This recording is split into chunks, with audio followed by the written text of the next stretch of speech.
Metto pepe in culo a zoccole. Che significa questo detto napoletano? Letteralmente significa inserisci il pepe nel deretano del ratto.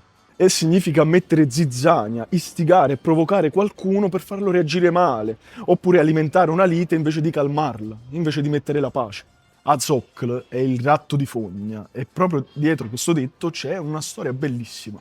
Fine 500, inizio 600, Napoli è un porto enorme, con navi mercantili che arrivano, partono, stive piene di merci, ma spesso anche piene di topi. E i topi sono un grande problema perché mangiano le provviste, rovinano le scorte, ma soprattutto fanno paura. Perché l'ossessione dei tempi è una. Quale? Le epidemie, soprattutto la peste. Un giorno su una nave, un marinaio stanca di vederla piena di topi, cosa fa? Ne cattura uno e in modo crudele gli inserisce del pepe nel deretano, per provare. Il ratto dal dolore impazzisce, diventa aggressivo, attacca, morde, si muove. Quando viene liberato in mezzo a tutti gli altri topi, il caos, succede una guerra. Secondo i racconti finiscono tutti per mangiarsi a vicenda.